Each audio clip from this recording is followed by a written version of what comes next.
Hi guys, today we are going to talk about entomophagy. What is entomophagy? The act of eating insects. Insects? Yes.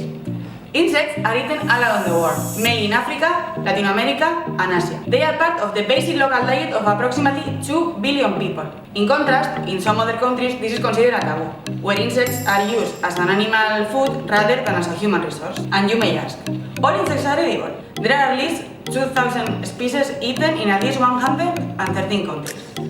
To say more, in some countries of Africa, most of the 50% of the protein intake come from insects, where they are part of the street food of the country. In fact, they have a higher market value than any other protein source. The most common insects are these ones. And then we have a variety of insects that are served in fine dining restaurants because they are very appreciated for its taste and are very difficult to find. So insects are not only good for the environment, but also they can be good for us. The consumption of insects has a positive environmental impact, as they produce less greenhouse gases than any other animal and they need less expensive water. In fact, 10 kilograms of feed can produce 9 kilograms of insects instead of just 1 kilogram of beef. Regarding the nutritional aspects, insects are extremely rich in proteins, vitamins and fats.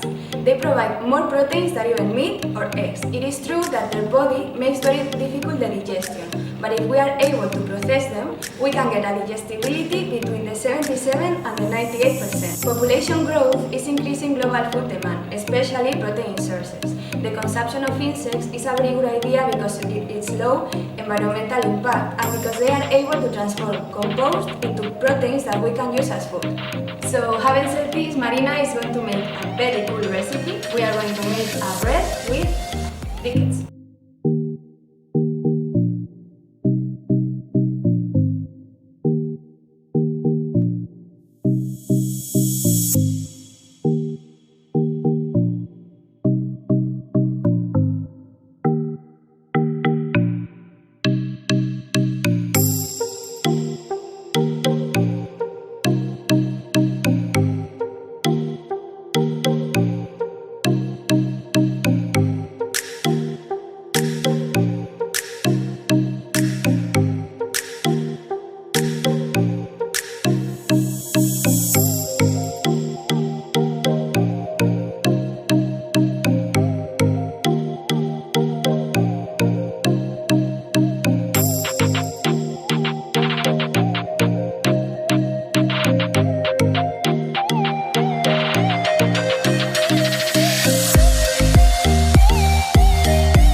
With 3% of cricket flowers to get an extra amount of protein. As you know, in Western societies, insects are not a regular ingredient, so our aim with this recipe has been to use it in an easy way, in a familiar recipe. Okay, so we are going to use this bread to be a part of the next recipe that we are going to show you in the next videos, that we are going to use the miso mayonnaise that Maider did, this bread, and the next one. So you have to keep watching because it's going